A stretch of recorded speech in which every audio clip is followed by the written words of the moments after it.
Hello friends, welcome to Rana classes. जैसा कि हमने पिछली वीडियो में टाइप्स ऑफ रिएक्शंस हम पढ़ रहे थे, जिसके अंदर हमने डिस्प्लेसमेंट रिएक्शंस तक कर लिया था। तो आज भी हम टाइप्स ऑफ रिएक्शंस को कंटिन्यू करेंगे और डिस्प्लेसमेंट रिएक्शन के बाद की रिएक्शंस पढ़ेंगे। जिस किसी ने भी पिछली वीडियोज़ नहीं देखी हैं वो प्लेलिस्ट में जाके चेक कर सकता है। तो आज हम पढ़ेंगे टाइप्स ऑफ रिएक्शंस का अगला, डबल डिस्प्लेसमेंट रिएक्शन। बट उससे पहले मैंने आपको पिछली वीडियो में बोला था कि अगर आपको रिएक्टिविटी सीरीज नहीं आती है तो मैं आपको बताऊंगी। तो सबसे पहले हम रिएक्टिविटी सीरीज पढ़ते हैं। तो हम रिएक्टिविटी सीरीज पढ़ेंगे कुछ कॉमन मेटल्स की, उन मेटल्स की जो जनरली, क्योंकि रिएक्टिविटी सीरीज तो बहुत सारे मेटल्स की होती है, बट हम कुछ कॉमन मेटल्स की ही पढ़ेंगे जो बहुत इंपॉर्टेंट होते हैं और जिनकी रिएक्शंस एग्जाम्स में बहुत ज़्यादा आती हैं। ठीक है। तो रिएक्टिविटी सीरीज का मतलब क्या है कि कौन ज़्यादा रिएक्टिव है और कौन कम रिएक्टिव है, कौन जल्दी से किसी भी एलिमेंट के साथ रिएक्ट कर जाता है। जो इनकम्प्लीट होगा वही तो रिएक्ट करेगा। हमने 9th क्लास में भी पढ़ा है, जो इनकम्प्लीट होता है, जिसका ऑक्टेट फुल नहीं होता है। हर कोई चाहता है कि हमारा ऑक्टेट फुल हो, ठीक है। हर कोई परफेक्ट बनना चाहता है, तो परफेक्ट बनने के चक्कर में वो दूसरे से क्या करता है, रिएक्शन करता है।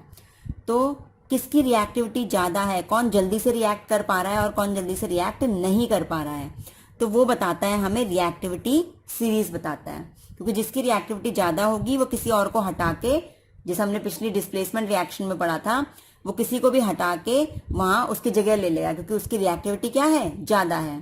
तो हम रिएक्टिविटी सीरीज पढ़ते हैं। जैसा कि हमें इसमें दिख रहा है, रिएक्टिविटी सीरीज मैंने यहाँ पे बना रखी है। ये हमारे पास के मतलब potassium, sodium, calcium, magnesium, aluminium, zinc, iron, lead, hydrogen, उसके बाद copper, mercury, silver and gold.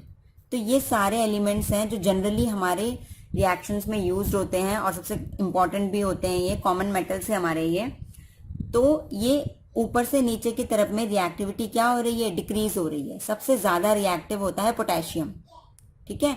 इसलिए पोटेशियम को हम ऐसे एयर में खुला नहीं छोड़ते हैं, ठीक है। पोटेशियम क्या होता है, सबसे ज्यादा रिएक्टिव होता है, इसलिए केरोसिन ऑयल में ही इसे रखा जाता है। इसे हम खुला नहीं छोड़ते हैं, क्योंकि खुला छोड़ेंगे तो ये किसी के साथ भी रिएक्ट कर जाएगा और एक्सप्लोजन हो जाएगा, ठीक है।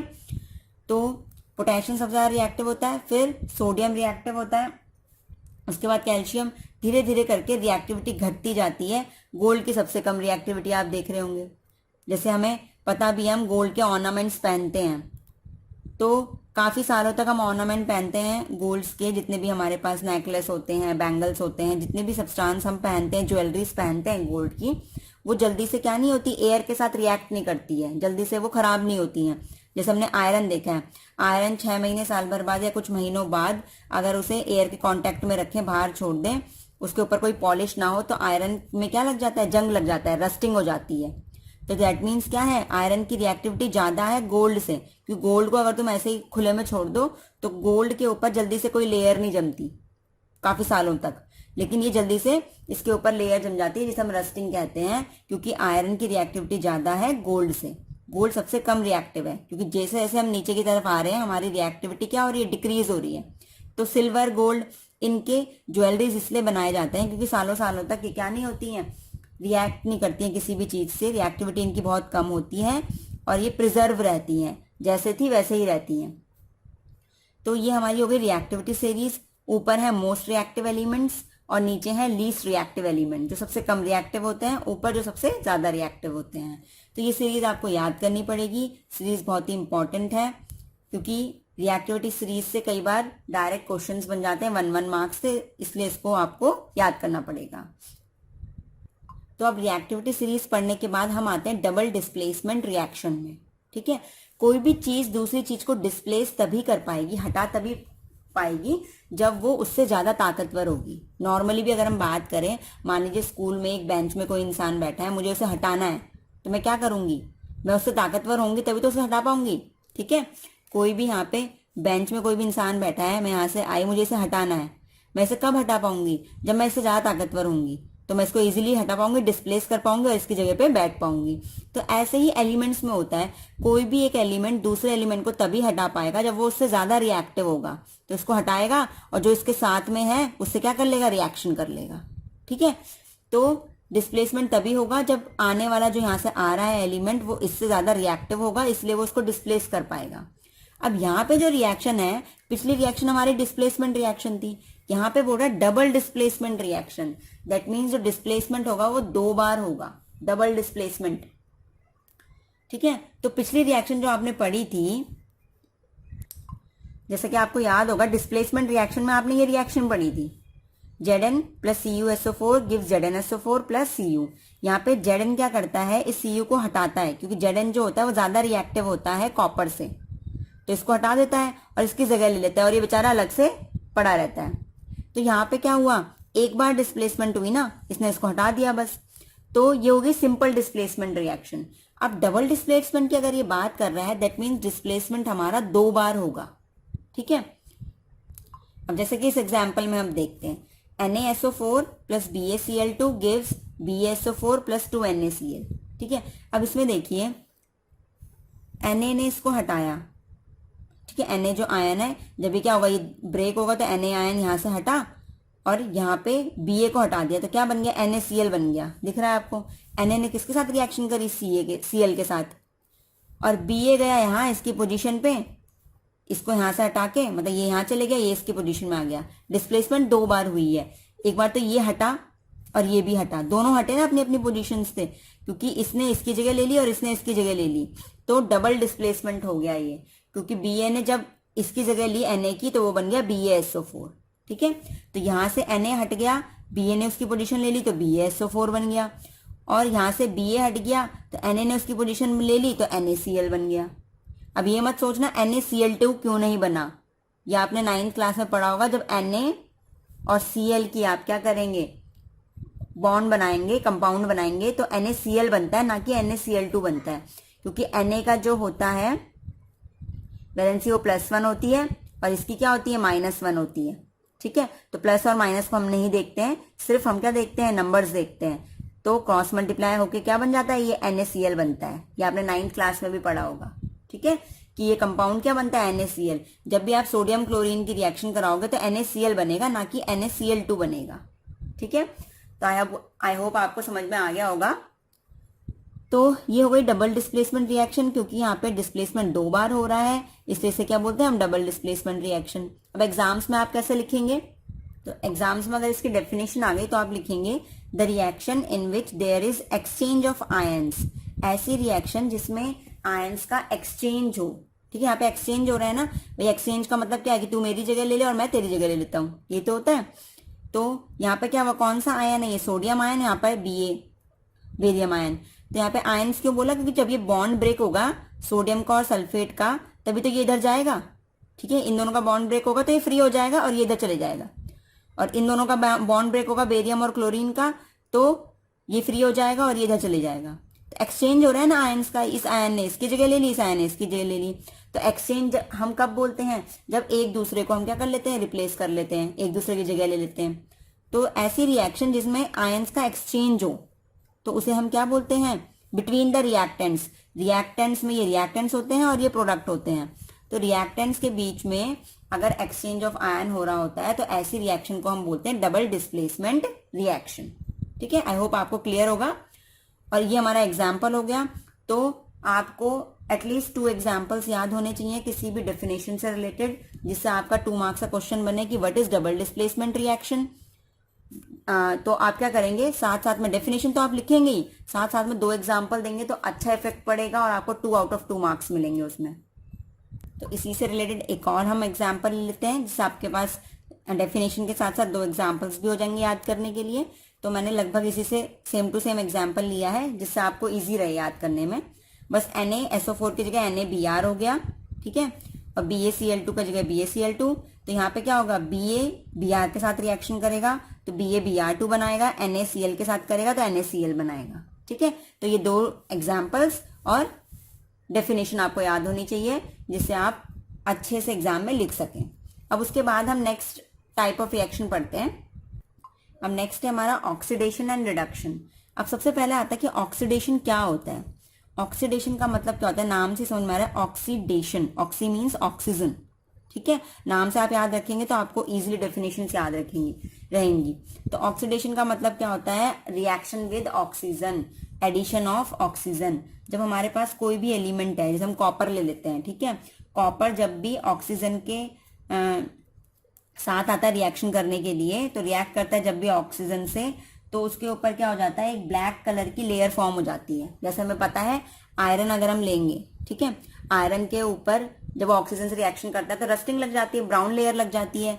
तो ऐसे ही जब हम कॉपर लेते हैं, कॉपर की रिएक्शन हम ऑक्सीजन के साथ कराते हैं, तो उसके ऊपर अगर ये कॉपर है, कॉपर के ऊपर एक ब्लैक लेयर जमा हो जाती है। दैट मीन्स वो लेयर किस वजह से जमा हो रही है, हम सोचेंगे क्यों हो रही है, क्योंकि उसने रिएक्शन करी है ऑक्सीजन के साथ और वहां पे क्या बन गया, कॉपर का ऑक्साइड बन गया। ठीक है, ऑक्सीडेशन हो गया कॉपर का, क्योंकि ऑक्सीजन जाके कॉपर में जुड़ गई और कॉपर ऑक्साइड बन गया और वो होता है ब्लैक कलर का, तो ब्लैक लेयर जमा हो गई। तो ऑक्सीडेशन और कुछ नहीं होता, एडिशन ऑफ ऑक्सीजन होता है। ठीक है, किसी भी चीज, किसी भी मेटल के साथ, किसी भी एलिमेंट के साथ अगर एडिशन ऑफ ऑक्सीजन हो रहा है तो that is known as oxidation. तो कॉपर ऑक्साइड बन गया, ब्लैक कलर हो गया। अब हम क्या करते हैं, इसी कॉपर ऑक्साइड को अगर हम रिएक्शन करा दें हाइड्रोजन के साथ, ठीक है, कॉपर ऑक्साइड मतलब CuO, हाइड्रोजन के साथ रिएक्शन करा दें तो वापस से हमें मिल जाता है Cu प्लस H2O। कॉपर अलग हो जाता है और क्या, H2 और O की रिएक्शन होकर H2O मिल जाता है। अब इसमें क्या होता है, जो हमें ब्लैक लेयर यहाँ पे फॉर्म हुई थी ना, वो ब्लैक लेयर हट जाती है, वापस ब्राउन कलर में आ जाता है, क्योंकि कॉपर हमारा ब्राउन कलर का होता है। तो हमने एक चीज नोटिस करी कि जब वो ऑक्सीजन के साथ रिएक्शन कर रहा था तो वो ब्राउन कलर का था, लेकिन उसके ऊपर लेयर जमा हो गई ब्लैक कलर की, तो वो ब्लैक कलर का दिखने लग गया। ठीक है, लेकिन जब हमने हाइड्रोजन ऐड करी उसमें, तो हाइड्रोजन ने उसे वापस उसी स्टेट में पहुंचा दिया, ब्राउन स्टेट में पहुंचा दिया, क्योंकि इनिशियल वो ब्राउन था, ब्राउन से वो क्या हो गया, ब्लैक हो गया, और हाइड्रोजन ऐड करने के बाद वो ब्लैक से दोबारा क्या हो गया, ब्राउन हो गया। दैट मीन्स इसे तो बोलते हैं एडिशन ऑफ ऑक्सीजन को ऑक्सीडेशन, और एडिशन ऑफ हाइड्रोजन को हम बोलते हैं रिडक्शन। क्या बोलते हैं, रिडक्शन। तो हमने यहाँ पर क्या करा, दैट मीन्स ये दोनों प्रोसेस उल्टे हैं, ये ब्राउन को ब्लैक कर रहा है और ये ब्लैक को क्या कर रहा है, ब्राउन।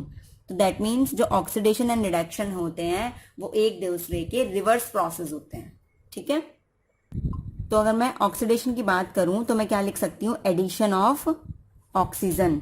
ऑक्सीजन के एडिशन को हम क्या कहते हैं, ऑक्सीडेशन कहते हैं, या फिर हम कह सकते हैं रिमूवल ऑफ हाइड्रोजन। हाइड्रोजन के रिमूवल को भी हम क्या बोलते हैं, ऑक्सीडेशन बोलते हैं। हाइड्रोजन जुड़ेगा तो उसे रिडक्शन बोलेंगे, और रिडक्शन का उल्टा कौन है, ऑक्सीडेशन। हाइड्रोजन जुड़ा तो रिडक्शन, हाइड्रोजन हटेगा तो क्या होगा, ऑक्सीडेशन। समझ गए। तो ये दोनों ही डेफिनेशन ऑक्सीडेशन की होती है, चाहे ऑक्सीजन जुड़े तो ऑक्सीडेशन, क्योंकि नाम से समझ में आ रहा है, ऑक्सीडेशन मतलब ऑक्सीजन का जुड़ना, और हाइड्रोजन का रिमूव होना तो भी ऑक्सीडेशन। अब अगर मैं रिडक्शन की डेफिनेशन की बात करूं तो फिर रिडक्शन की डेफिनेशन क्या होगी। तो अगर हम रिडक्शन की डेफिनेशन की बात करें तो हमें पता है रिडक्शन ऑक्सीडेशन का जस्ट उल्टा होता है, तो जस्ट उल्टा कर दीजिए, एडिशन ऑफ ऑक्सीजन की जगह क्या कर दीजिए, रिमूवल ऑफ ऑक्सीजन, मतलब ऑक्सीजन का हटना रिडक्शन होगा, या फिर रिमूवल ऑफ हाइड्रोजन की जगह क्या कर दीजिए, एडिशन ऑफ हाइड्रोजन। तो अगर आपको एक डेफिनेशन याद है तो आप इजीली दूसरी डेफिनेशन भी बना सकते हैं, क्योंकि ऑक्सीडेशन और रिडक्शन दोनों एक दूसरे के रिवर्स प्रोसेस होते हैं। अगर ऑक्सीजन ऐड हुई या फिर हाइड्रोजन हटी तो ऑक्सीडेशन होगा, अगर ऑक्सीजन हटी या फिर हाइड्रोजन ऐड हुई तो क्या होगा, रिडक्शन प्रोसेस होगा। अब जैसे हम ऑक्सीडेशन के एग्जाम्पल्स अगर लेते हैं तो सिर्फ यहाँ पे ऑक्सीडेशन का एग्जाम्पल है, एडिशन ऑफ ऑक्सीजन। भाई Cu पहले अकेला था, उसमें हमने ऑक्सीजन को जोड़ा तो वो CuO बन गया, क्योंकि पहले अकेला था, उसमें अब ऑक्सीजन जुड़ गई, तो एक ऐसी रिएक्शन है ऑक्सीडेशन। पहले Mg अकेला था, ऑक्सीजन जोड़ने पर MgO बन गया, तो क्या हो गई ये ऑक्सीडेशन रिएक्शन, क्योंकि इसमें सिर्फ और सिर्फ एडिशन ऑफ ऑक्सीजन हुआ है, तो ऑक्सीडेशन रिएक्शन। अब रिडक्शन का एग्जाम्पल देखते हैं। अब रिडक्शन में देखिए हमने क्या पढ़ी थी डेफिनेशन, एडिशन ऑफ हाइड्रोजन। यहाँ पे एडिशन ऑफ हाइड्रोजन हो रहा है, हाइड्रोजन ऐड हो रहा है, तो यहाँ पे addition of hydrogen is known as reduction. तो ये हो गई रिडक्शन की डेफिनेशन। या फिर हमने दूसरी डेफिनेशन पढ़ी थी रिडक्शन की, removal of oxygen. Oxygen remove हो तो अगर अभी देखिए इसके पास ऑक्सीजन है ना, Zn के पास ऑक्सीजन है, बट जब वो C के साथ, कार्बन के साथ रिएक्शन करता है ZnO, तो ये ऑक्सीजन हट के इसके पास चले जाता है, तो यहां से ऑक्सीजन हट गया, दैट मीन्स क्या हो गया, रिडक्शन। क्योंकि रिडक्शन क्या कहलाता है हमारा, रिमूवल ऑफ ऑक्सीजन। अब ऐसी रिएक्शंस भी हो सकती हैं, तो दोज रिएक्शंस, ऐसी रिएक्शंस जिसमें ऑक्सीडेशन भी हो और रिडक्शन भी हो, साथ साथ हो जाए। Those reactions in which oxidation and reduction both takes place, तो ऐसी रिएक्शन को हम क्या बोलेंगे? तो ऐसी रिएक्शन को हम बोलेंगे रिडॉक्स रिएक्शन। ठीक है, those reactions in which oxidation and reduction both takes place, तो जिसमें दोनों हो रहे हो साथ साथ, ऑक्सीडेशन भी साथ में हो रहा हो, रिडक्शन भी, तो ऐसी रिएक्शन को हम बोलेंगे रिडॉक्स रिएक्शन। ध्यान रखेगा, इंपॉर्टेंट डेफिनेशन है रिडॉक्स रिएक्शन। तो अब हमें रिडॉक्स रिएक्शन देखते हैं हम एग्जाम्पल की हेल्प से। तो अब ये एग्जाम्पल्स हैं। अगर आ गया व्हाट इज रिडॉक्स रिएक्शन, तो आप लिख सकते हैं the reactions in which oxidation and reduction both takes place is known as redox reaction, और एग्जाम्पल में ये दोनों। अब ये एग्जाम्पल मैं आपको समझाती हूँ।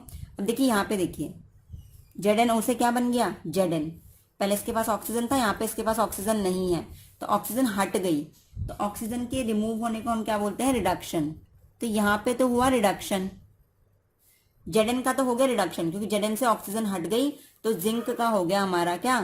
रिडक्शन। ठीक है, अब हम देखें कार्बन का। कार्बन में पहले ऑक्सीजन नहीं थी, लेकिन यहाँ पे कार्बन में ये जो ऑक्सीजन यहाँ से हटी वो कार्बन के साथ जुड़ गई, तो कार्बन मोनोऑक्साइड बन गई। ठीक है, तो ये CO बन गई, तो यहाँ पे तो क्या हुआ? ऑक्सीजन ऐड हुई ना, इसके पास ऑक्सीजन थी नहीं लेकिन आ गई, तो इतने पोर्शन में ऑक्सीजन ऐड हुई, तो एडिशन ऑफ ऑक्सीजन क्या होता है हमारा? ऑक्सीडेशन। तो जो कार्बन है हमारा, कार्बन का क्या हो गया? ऑक्सीडेशन, और इसका रिडक्शन। तो एक ही रिएक्शन है, एक ही रिएक्शन में रिडक्शन भी हो रहा है, ऑक्सीडेशन भी हो रहा है, तो this reaction is known as redox reaction. अब इसमें आ जाइए, अगर मैं देखती हूँ इसमें कॉपर के पास ऑक्सीजन थी पहले, अब नहीं है, दैट मीन्स क्या हुआ? रिडक्शन। कॉपर का क्या हो गया? रिडक्शन हो गया। और हमारे पास जो हाइड्रोजन है, पहले उसके पास ऑक्सीजन नहीं थी, अब है, तो ऑक्सीजन आ गई, तो मतलब क्या हो गया इसका? ऑक्सीडेशन। तो कई बार क्या होता है एग्जाम में, वो एक रिएक्शन दे देगा और पूछेगा कि किसका रिडक्शन हो रहा है, किसका ऑक्सीडेशन। जैसे इसमें क्या हो रहा है? कॉपर का तो हो रहा है रिडक्शन, और हाइड्रोजन का हो रहा है हमारे पास ऑक्सीडेशन। ठीक है, तो आपको इस तरीके से भी आना चाहिए। तो ये हो गई रिडॉक्स रिएक्शन की एग्जाम्पल्स। आई होप आपको सब क्लियर होगा। तो आज की वीडियो हम यहीं तक रखते हैं, नेक्स्ट वीडियो में आगे कंटिन्यू करेंगे। अगर आपको वीडियो पसंद आ रही हो तो इसको लाइक करना बिल्कुल भी ना भूलें। अगर आपको वीडियो पसंद आ रही हो तो वीडियो को लाइक करना ना भूलें, चैनल को सब्सक्राइब करें और शेयर करें बहुत ज़्यादा से ज़्यादा, जितना भी आप कर सकते हैं, जिससे दूसरे स्टूडेंट्स को भी इसका बेनिफिट मिल सके। Thank you.